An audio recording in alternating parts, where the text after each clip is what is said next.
그다음에 기타 채권. 부동산 관련된 어떤 기타 채권이라고 할 수 있는데,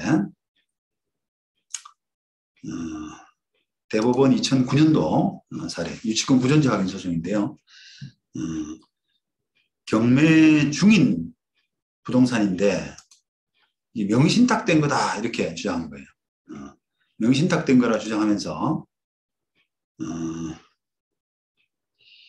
그 현재 건물, 그러니까 실제 건물주는 건물 명의자는 A로 돼 있는데 B라는 사람이 A한테 명의신탁했다 이렇게 주장하면서 유치권 행사를 하는 겁니다. 그래서 그 사람은 이렇게 이제 그 명의신탁자로서 매매 대금 상당의 뭐 부당이득 반환 채권이 있고 또 회복자에 대한 유익비 상환 청구권 이런 등등을 이유로 이제 유치권을 주장했는데 요 명의신탁 관련된 부분만 한번 발췌해서 보자 그러면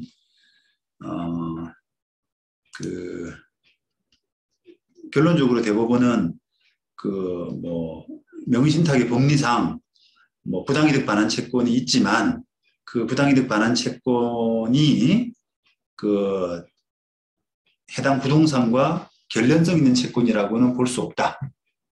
뭐 이렇게 서술은 이렇게 열심히 했습니다. 이렇게 부동산 자체로부터 발생한 채권도 아니고 소유권 등에 기한 부동산의 반환 청구권과 동일한 법률관계나 사실관계부터 발생한 채권이라고 보기도 어렵기 때문에 이렇게 이유를 달아서 나름대로 이렇게 설치를 했습니다만 어쨌든 결론적으로는 그 결련성 없는 것으로 그렇게 하고 있죠. 그래서 뭐 전체적인 결련성 틀에서 보자 그러면 뭐 당연히 인정될 수 있는 당연히 수긍이 가는 그런 판례입니다. 그 다음에 서울고등법원 2007년도 판결이고요. 이거는 부동산을 샀어요. 그런데 점유는 매수인이 넘겨받았는데 이전 등기를 넘겨받지 못하던 중에 그게 매매계약이 해제돼가지고 해제돼서 그 매매대금 반환 청구권을 가질 거 아니겠습니까? 그래서 그걸 근거로 유치권을 주장을 한 그런 사안입니다. 그러니까 그 매수인에 대해서 이제 매도인의 규책 사유로 계약이 해제됐기 때문에 매매대금 반환 청구를 가진다.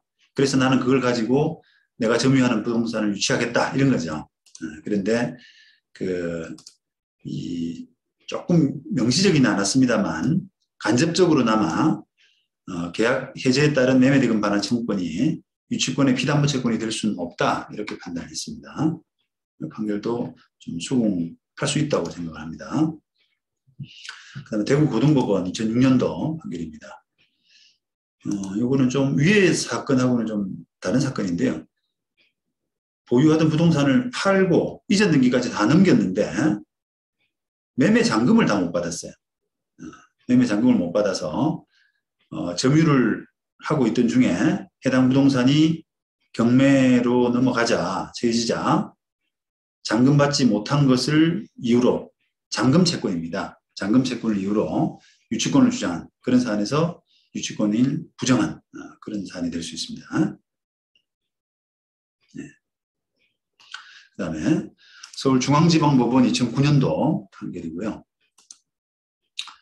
이거는 사안이 아파트 재개발 조합이 조합원에 대해서 가지는 분담금 채권, 그 다음에 관리비 채권을 이유로 조합원 아파트를 점유하던 중에 이거는 이제 우리가 실무상으로 조합이 조합원에 대해서 가지는 분담금 채권, 관리비 채권 이런 것들은 그 해당 아파트, 해당 그 조합원 아파트와 결련성이 있다라고 보거든요. 그래서 이게 적법한 유치권 행사가 되는 거죠.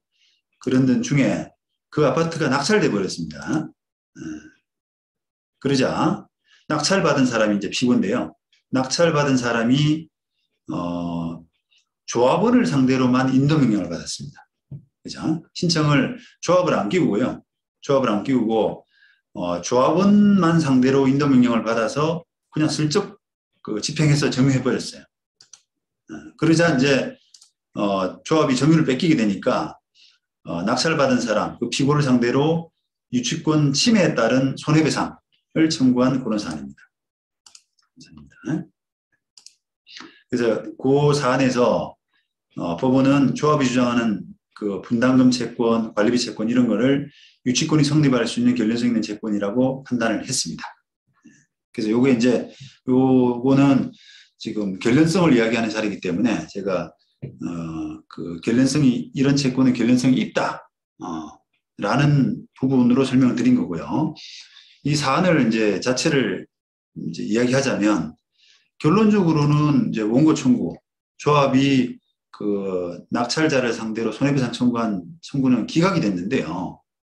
왜냐하면은 유치권이 인정됐지만 기각이 됐어요. 왜냐하면은 그 손해가 발생하지 않았다. 그러니까 이 사건은 손해배상 청구인데 그 조합의 손해가 없다라고 하는 그런 논리로 그 손해배상 청구를 기각을 했는데 왜냐하면은 지금 그 조합이 유치권 행사하면서 점유하고 있던 그런 상황에서 그 낙찰받은 사람이 조합원만 상대로 인도명령을 받아서 점유를 꿰찼다면 그거는 그 조합에 대해서는 약간 불법행위로 보고요.